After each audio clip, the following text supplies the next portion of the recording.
Obrigada, João. Passamos então, antes de fazermos um pequeno intervalo e uma ronda de perguntas do público, passamos então a palavra ao Bernard Barraquet, um dos nossos convidados franceses, que é um investigador do Centro Nacional de Investigação Científica em França e dirige o Centro Internacional da Pesquisa sobre Ambiente e Desenvolvimento.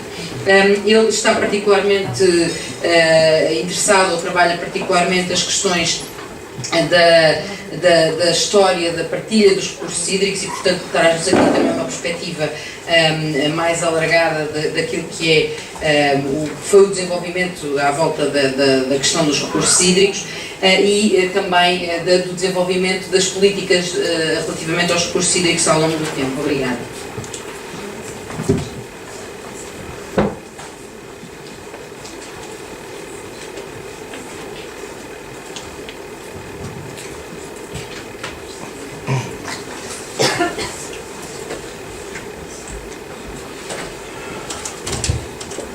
Boa tarde a todos. Em primeiro lugar, pido desculpas de não falar português também, poucas palavras para falar francês e beneficiar da translação simultânea. Ce qu'a présenté Madame Rosa est tout à fait différent de ce que je vais présenter, comme quoi la recherche sur l'eau, c'est beaucoup de thèmes différents. Des thèmes scientifiques de sciences de l'eau et puis des thèmes qui portent plus, comme ce que j'ai fait moi, sur la gouvernance. Voyons voir, comme ça. Voilà. Je travaille en fait depuis très longtemps sur la gestion durable de l'eau urbaine et notamment, autrefois, il y a longtemps, en 1992, nous avions commencé un partenariat européen initié par le professeur Francisco Nunes Correia, que tout le monde connaît, en particulier au Portugal, puisqu'il a fini par être ministre de l'Environnement dans votre pays, et que dans toutes ces années, avant même qu'il soit ministre, il a participé à la mise en place d'une réforme très importante de la politique de l'eau dans votre pays, qui, à mon avis, est un élément essentiel de sa durabilité. En 1992, donc, nous avons obtenu un financement de la Commission européenne. Pour la première fois, la Commission était d'accord pour qu'on fasse une comparaison un peu globale des politiques de l'eau menées dans 5 pays européens. Le Portugal, qui était le pays coordonnateur, l'Allemagne, la France, les Pays-Bas et le Royaume-Uni. On a eu un deuxième financement parce que le premier financement nous a permis de bien comprendre comment on gérait l'eau dans les différents pays et à la fois les différences et les potentialités de rapprochement. Et puis dans le deuxième projet, nous avons approfondi et nous avons cherché, on l'a appelé Water 21, c'était au XXIe siècle, qu'est-ce que c'est la gestion de l'eau durable. Et c'est là qu'avec Francisco, on a imaginé la durabilité dans le terme des 3 E. Alors ça ne marche pas en portugais, les 3 E, parce qu'il y a ambiente, mais nous, en français ou en anglais, c'est économie, environnement et éthique ou équité. Et donc on a ensuite appliqué ces 3 axes, 3 dimensions de la durabilité, aussi bien à la gestion durable des ressources en eau qu'à la gestion durable des services publics. Or, au moment où on a commencé à travailler, la directive sur les eaux usées urbaines, la DRU, directive sur les eaux résiduelles urbaines, directive qui porte le numéro 271/91, a commencé à être mise en place et très vite on a vu les impacts puisque dans la plupart des pays européens, cette directive a conduit à des investissements importants qui ont ensuite fortement impacté le prix de l'eau. Et en France notamment, au bout d'une décennie de cette directive, il y a eu des récriminations dans le public qui considéraient que l'eau était trop chère et qui souvent d'ailleurs a accusé un peu à tort les entreprises privées d'être responsables de l'augmentation du prix de l'eau, alors qu'en fait, pour la partie assainissement qui avait beaucoup augmenté, la gestion publique est plus importante. Donc c'est vrai que pour faire face à cette directive, en France, on a, vous savez, le système des agences de l'eau, qui fait que tous les Français payent en gros, on va dire en moyenne, 15% de plus dans leur facture d'eau. et cet argent va dans un fonds qui permet ensuite de subventionner les investissements. Quant au Portugal, je sais très bien, parce qu'on en a beaucoup discuté, le Portugal a eu la chance à ce moment-là de bénéficier des fonds de cohésion pour rattraper le niveau des pays plus avancés en Europe. Et grâce à ça, le Portugal a pu construire des stations d'épuration. Par exemple, celle de Porto a été fortement subventionnée par la Commission européenne, et donc, ou par les fonds de cohésion qui sont un système un peu à part. Donc, dans cette décennie, on s'est rendu compte de trois choses. D'abord, une forte augmentation du prix de l'eau liée à une forte amélioration de la partie assainissement du service de l'eau.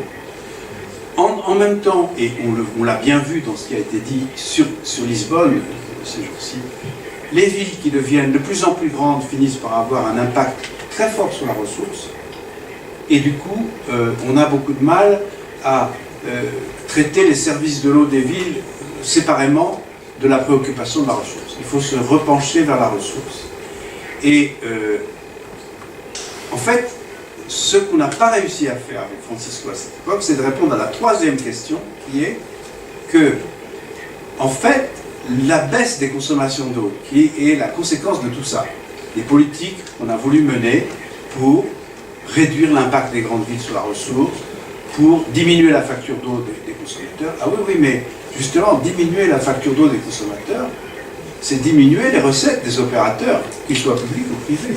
Et à partir de là, les opérateurs ont commencé à être très inquiets sur leur possibilité d'équilibrer les comptes. Et dans beaucoup de pays, comme en France par exemple, c'est une obligation pour les opérateurs d'avoir des comptes en équilibre.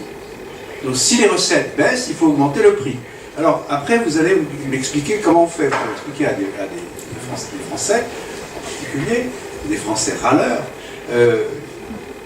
si vous compensez la baisse de consommation par une augmentation de prix de l'eau, ben, les gens ils ont l'impression qu'ils ont fait des efforts pour rien. Ils se sont fait avoir. Donc il y a un problème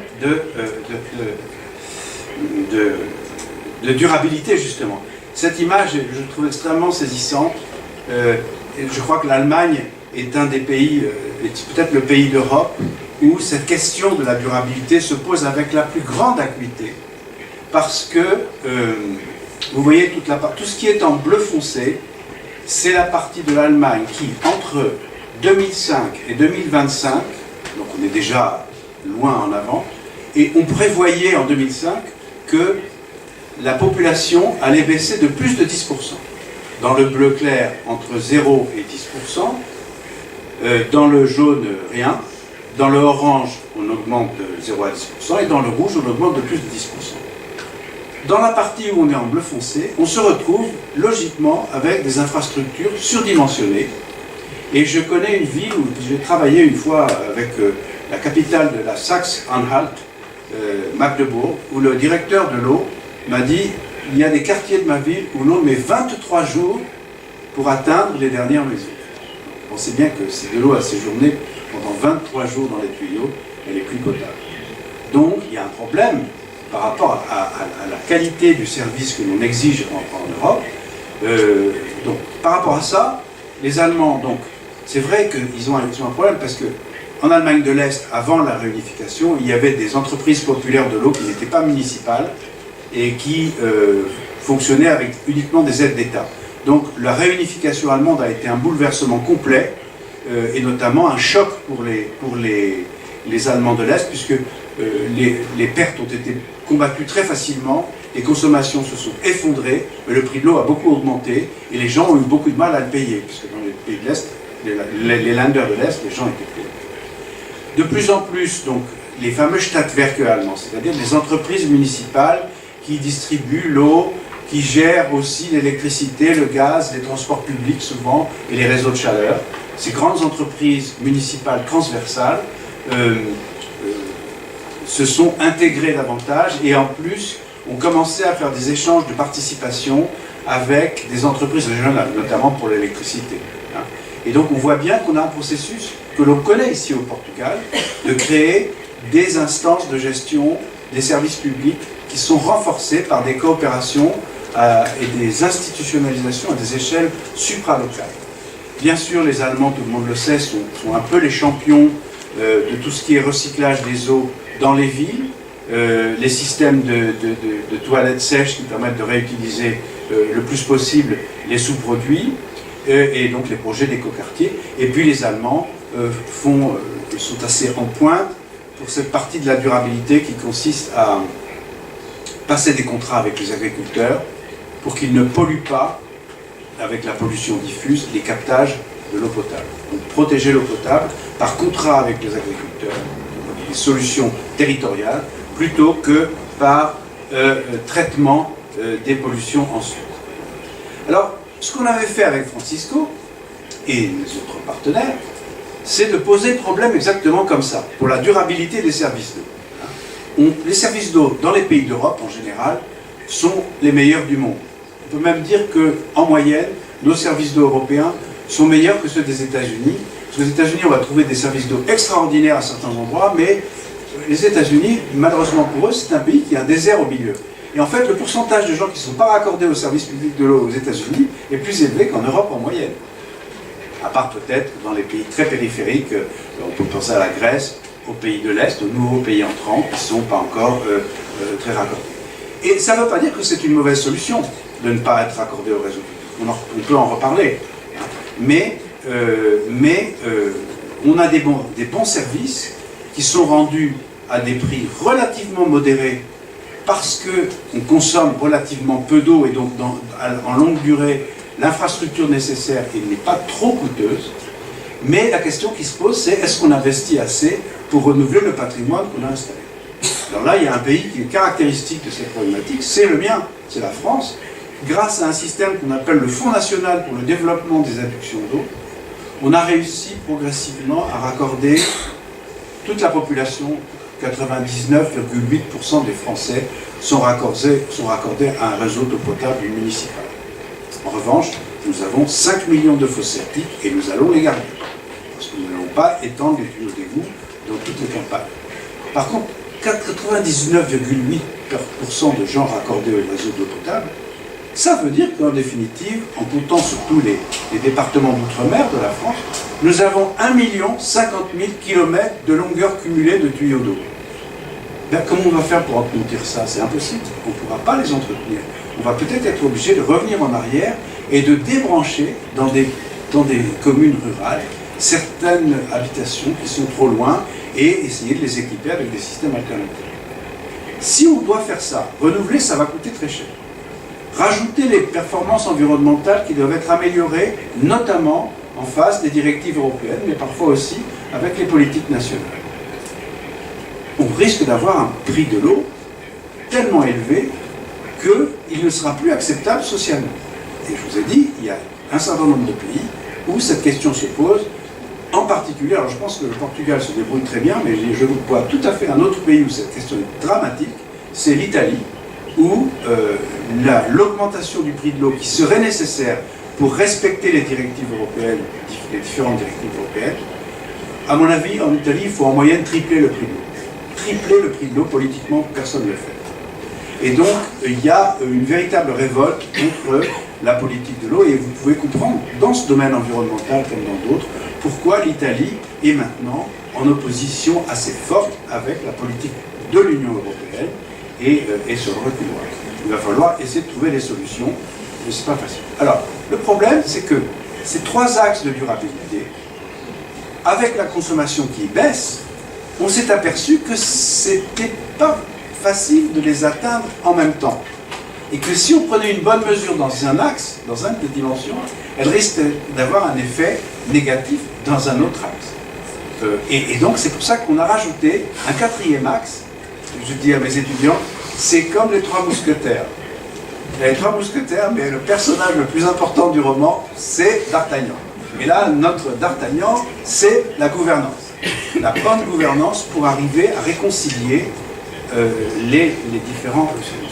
Alors, pour vous donner quelques exemples, vous voyez que les axes ne sont pas nécessairement compatibles.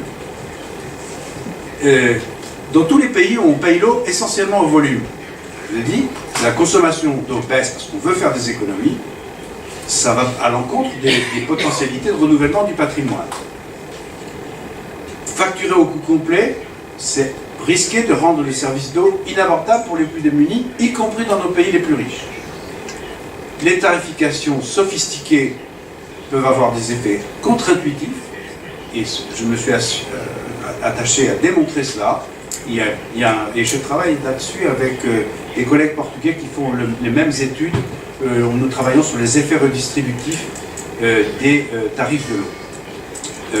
Et tout le monde est d'accord que les solutions territoriales, de plus en plus, sont plus avantageuses à bien des égards que les solutions basées sur la technologie, parce qu'elles sont moins chères, plus durables, mais comme elles exigent de l'espace, elles posent des problèmes politiques par rapport aux aménageurs, à l'urbanisme, etc. Donc, une tarification idéale sur les 3 dimensions, à mon avis, ça n'existe pas. Je connais beaucoup d'élus français qui rêvent d'avoir un tarif de l'eau qui résout tous les problèmes. Malheureusement, il faut leur expliquer qu'il va falloir essayer de trouver un bon compromis, mais ça ne sera pas parfait dans tous les domaines. Et donc, c'est pour ça qu'on travaille, nous, c'est pour expliquer à nos élus, qui sont responsables de l'eau urbaine, qu'ils ont une responsabilité politique à prendre devant leurs concitoyens pour faire les bons choix, ou des choix qui seront acceptés et justifiés vis-à-vis du public. Pour la gouvernance, ensuite, nous distinguons 2 gouvernances. La gouvernance interne et la gouvernance externe. C'est un de mes doctorants qui travaillait sur la gouvernance de l'eau à Paris et qui avait eu cette excellente idée, Julien Souriau. La gouvernance interne, ça concerne quoi? Les nouvelles relations qu'il va falloir établir entre les autorités responsables politiquement du service, les techniciens chargés des opérations, du travail, et les usagers. Autrefois, les opérateurs n'avaient pas de relation avec les usagers, sauf à travers le compteur d'eau et la facture. Une relation extrêmement limitée et souvent plutôt négative que positive. Le problème, c'est que, je n'ai pas l'image ici, si les usagers ne sont pas contents, ils vont se plaindre aux élus qui ensuite renvoient l'information à l'opérateur pour qu'il améliore sa technologie, et donc il améliore la technologie pour les usagers. Mais tout ça, les flèches sont toujours dans le même sens, et ça devient non durable à la fin.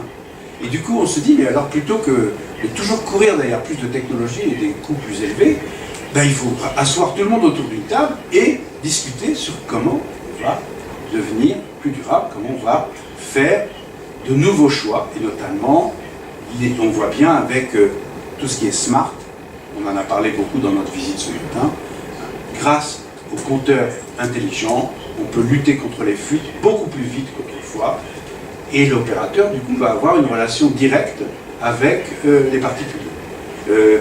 À mon avis, il y a une ville dans le monde qui est championne sur ce sujet, c'est la ville de Boston aux États-Unis. Ça fait plus de 20 ans qu'ils utilisent des smart meters, des compteurs intelligents, et qu'ils ont, grâce à ça, pu établir une relation beaucoup plus riche avec la clientèle des services d'eau. Mais il y a d'autres villes qui le font aussi, et à Paris, par exemple, est enfin maintenant totalement équipé de compteurs à télérelais, et donc nous pouvons commencer à non seulement établir de nouvelles relations, mais pour nous les scientifiques c'est beaucoup plus intéressant parce que nous pouvons essayer de mieux comprendre comment évolue la consommation d'eau et qu'est-ce qu'il a fait, pourquoi elle baisse et jusqu'où elle va baisser, ce qui est une inquiétude pour tout le monde. Alors, je vous ai dit tout à l'heure, on ne sait pas si on va garder tous les tuyaux ou pas. Ben, le problème c'est que si on ne veut pas les garder et si on veut revenir à des solutions rustiques, territoriales, il faut les expérimenter. Moi, je pense qu'en France, j'ai mis le terme SPANC, Service public de l'assainissement non collectif. Donc les Français, avec les Grecs, au moment de l'adoption de la directive sur les eaux résiduelles urbaines en 1991, ont obtenu que l'on fasse d'abord un zonage dans tous les territoires, un zonage où on décide d'abord qu'est-ce qui sera raccordé à un égout et qu'est-ce qui ne sera pas raccordé à un égout et sera traité autrement. Alors, et donc c'est comme ça qu'on a découvert en France qu'on avait des territoires où il y avait 5 millions de fosses septiques. 5 millions de fosses septiques en valeur à neuf, pour nous, Français, c'est 30 milliards d'euros. C'est un gros marché. Même si vous remplacez une fosse septique une fois tous les 30 ans, ça fait 1 milliard d'euros par an à investir. Et actuellement, on est à 700 millions. Donc ça veut dire qu'on ne fait pas le travail de renouvellement des fosses septiques aussi vite qu'on le devrait. Même ça. Mais on est en train, on a complété notre choix de zonage par la mise en place, par la loi, d'une possibilité donnée aux communes de créer des services publics pour s'occuper des fosses septiques chez les gens. Ce qui est paradoxal, parce que la fosse septique, c'est un objet privé qui est dans une parcelle privée. Donc normalement, la loi en France nous dit, mais vous n'avez pas à vous occuper de ça. Mais on autorise maintenant les communes à créer un service public, d'abord pour contrôler les fosses, et éventuellement pour aider les particuliers à renouveler leurs fosses. Il y a des niveaux, comment dire, plus ou moins étendus d'intervention.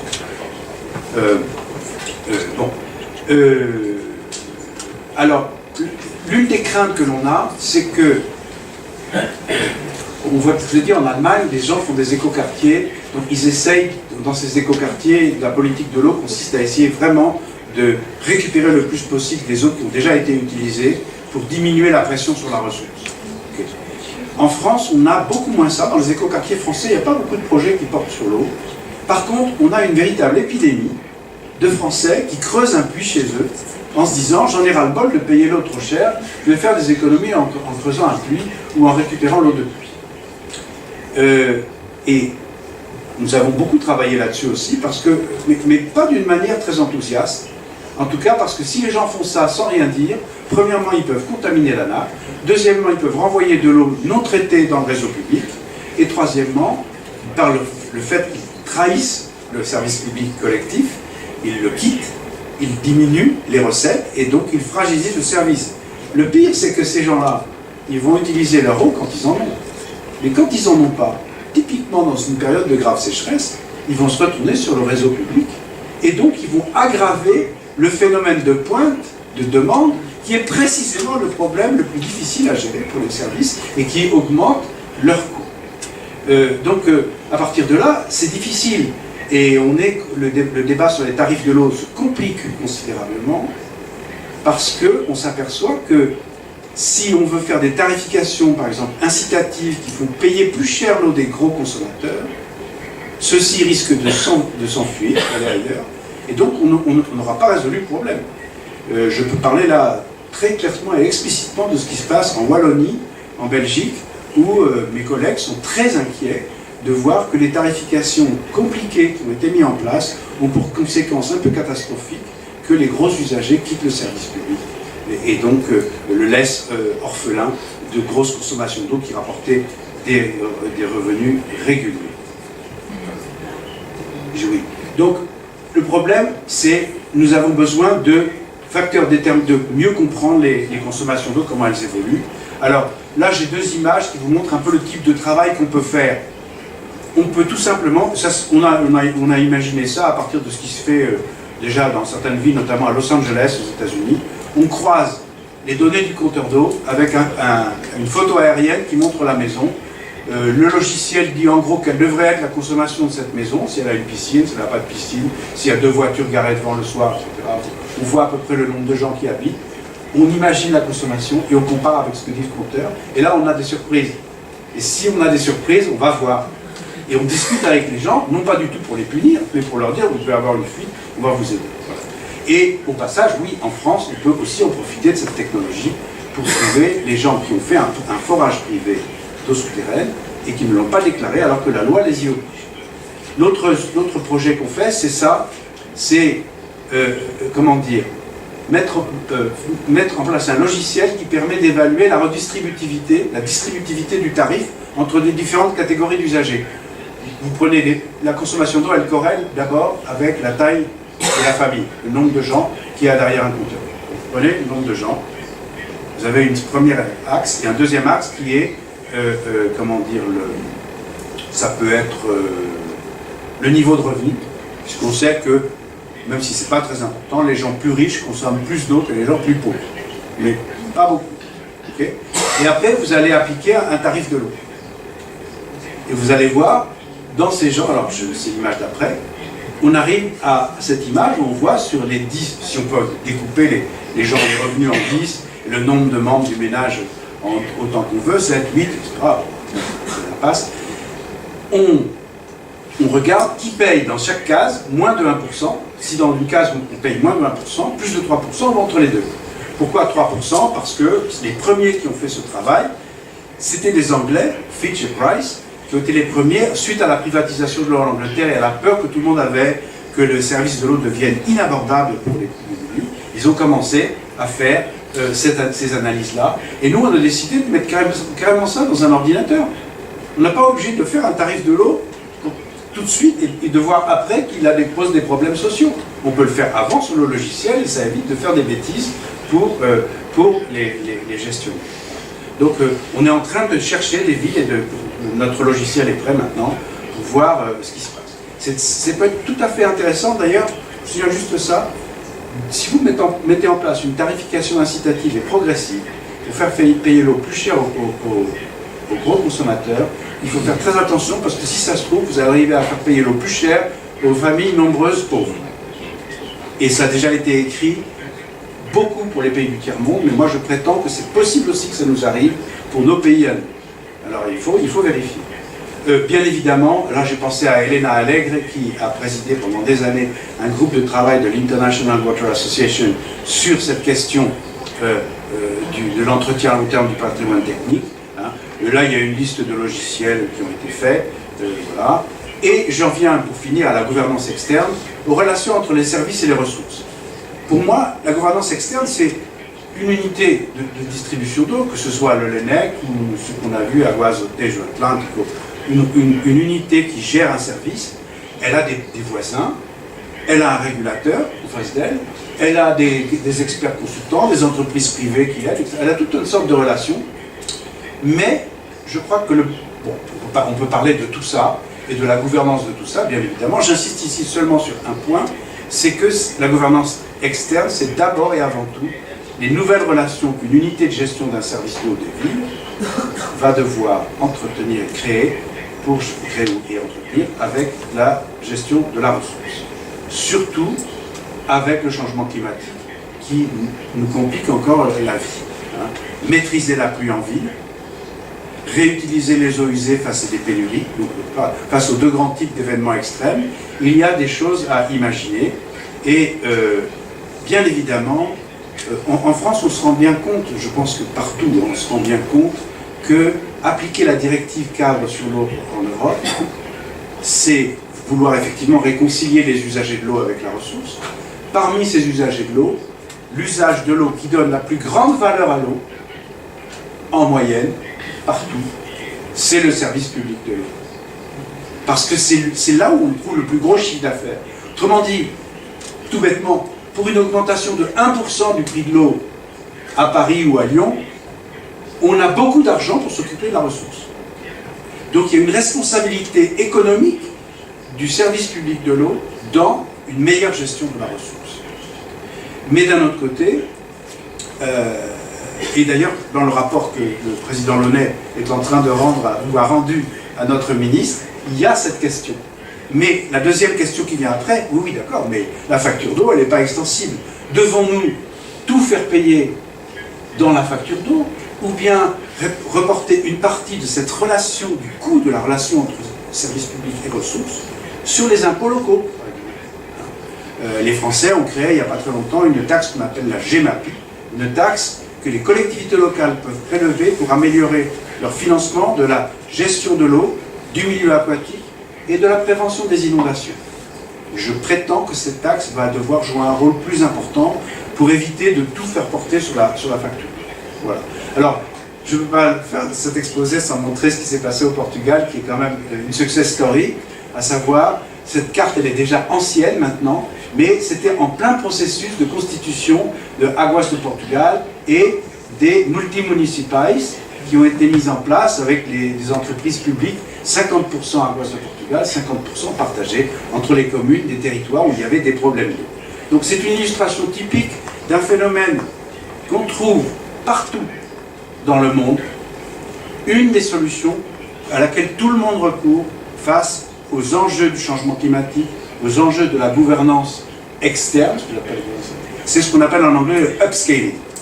On va obliger ou inciter les collectivités les plus locales à se réunir dans des partenariats de gouvernance multiniveau pour se protéger collectivement par ces associations. Mais, en même temps, vous pouvez avoir des villes qui font du downscaling.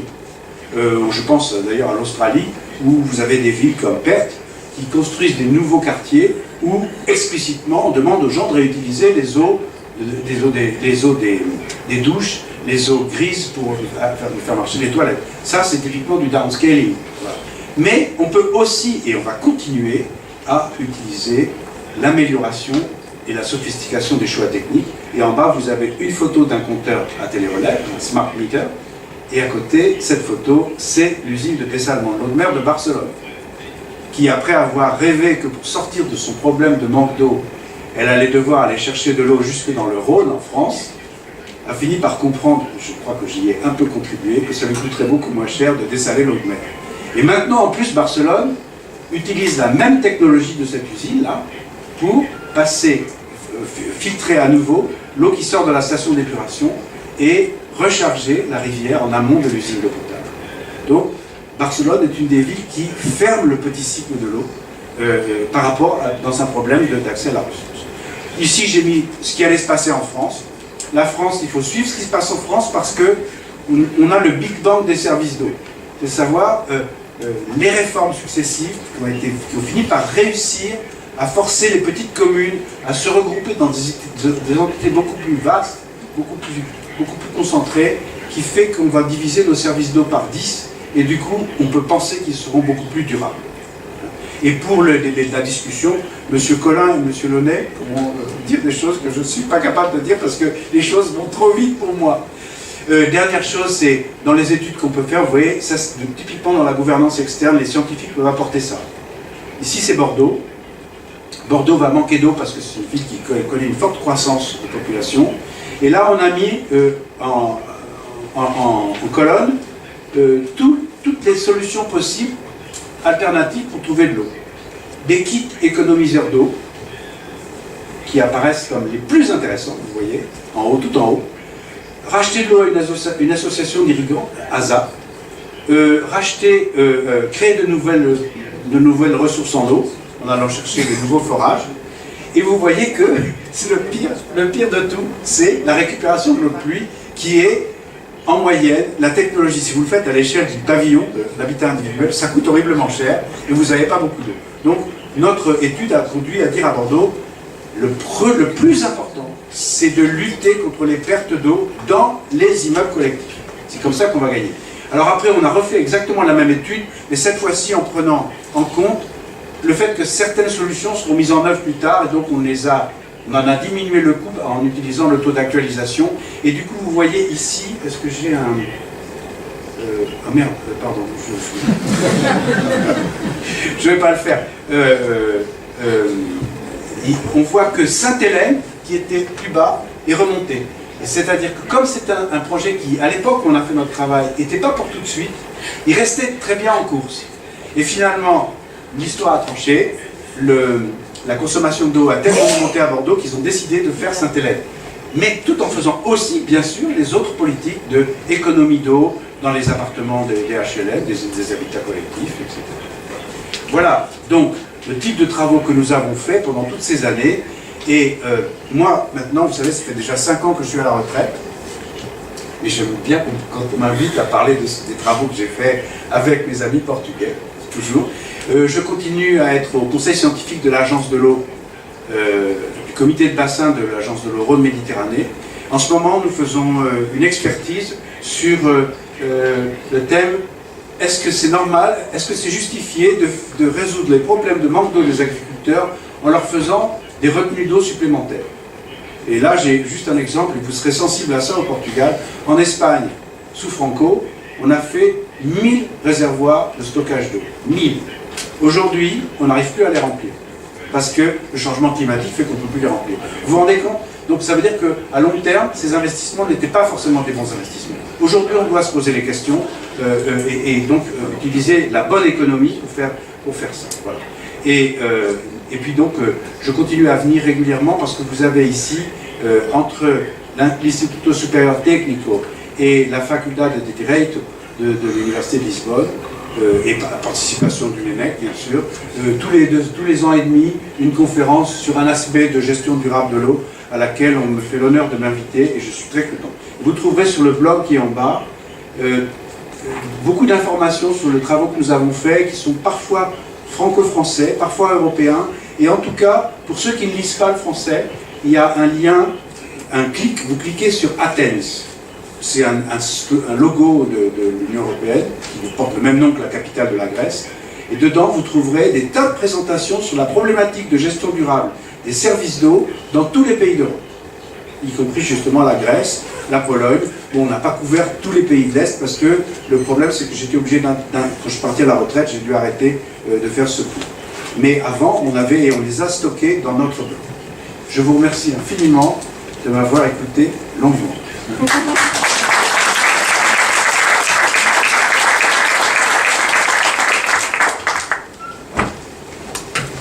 Muito obrigada. Estamos bastante atrasados porque começámos já um bocadinho atrasados e eu se calhar até propunha que tivéssemos aqui os refrescos no fim e se calhar continuávamos com os outros dois oradores. Mas antes de mais perguntava se alguém tinha questões para estes três primeiros oradores e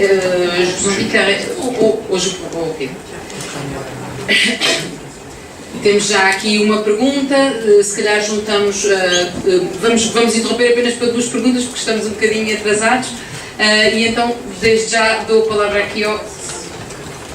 Vou pedir que se apresente. Sim, Luís Ribeiro, do Instituto Superior Técnico. É só três reflexões rápidas relativamente ao tema, que é os desafios do ciclo urbano da água. Ouvimos o vereador Sá Fernandes a falar na importância da água em Lisboa, falou nas perdas de água. Mas eu tenho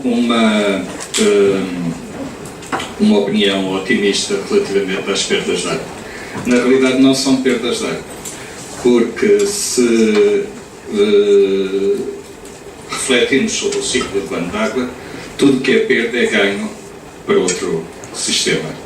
E o que se passa em Lisboa é que muitas destas perdas, que felizmente foram reduzidas, nós no Instituto Superior Técnico, no nosso grupo de águas subterrâneas, que é o mais importante em Portugal e que está colocado no Ceris, temos trabalhado e verificado que a quantidade de água que entra nos aquíferos urbanos é especificamente essa que vem das perdas de água. Portanto, para nós não é perdas, é ganhos. Agora a questão é saber como utilizar essa água que se perde e, principalmente, chama a atenção e que Lisboa tem, no fundo, esquecido.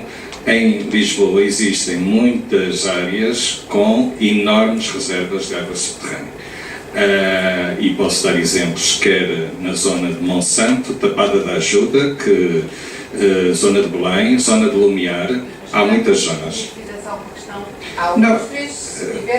Essa questão, claramente, nenhum deles não vai responder. Não, a pergunta é o seguinte, fala-se o ciclo, falou-se aqui um pouco qual o papel que os oradores pensam relativamente àquilo que é a água subterrânea enquanto componente do ciclo hidrológico neste problema que é o ciclo urbano de água. Não sei se mais alguém tem alguma questão, se calhar, se não tiverem, ainda podemos ter uma oportunidade no fim para falar. Então, vamos avançar já aqui para uma breve resposta, João. Obrigada, Luís. É verdade, a natureza tem esta beleza, é que não perde nada, aproveita tudo.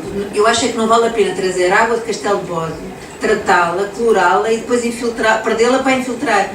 Portanto, acho que o melhor é nós pormos a água da chuva que cai aqui, a infiltrar bem para os teus e nossos aquíferos, para nós termos uma boa gestão. Essa é sem dúvida, e acho que as águas subterrâneas, toda a gente concorda que é um manancial a proteger e a valorizar. Nós podemos extrair e principalmente temos que preservar a sua qualidade.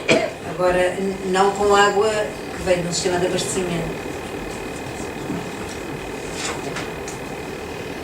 Então, se mais ninguém tiver nenhuma questão, eu vou-vos convidar a fazer um curto intervalo, porque como está um pouquinho de calor na sala, vamos interromper por 10 minutos para bebermos um café e regressamos para ouvir a perspectiva também das soluções cada vez mais avançadas tecnologicamente e dos avanços tecnológicos que têm existido do ponto de vista das empresas, nomeadamente da Veolia, e que nos podem trazer de facto muito avanço à gestão urbana da água, e por fim a experiência da área metropolitana de Lyon, que certamente poderemos fazer aqui uma troca grande de experiências com aquilo que se passa em Lisboa. Vamos fazer um intervalo curtinho, nós vamos ser mais ou menos rigorosos a chamar-vos de volta, 10 minutos, ok?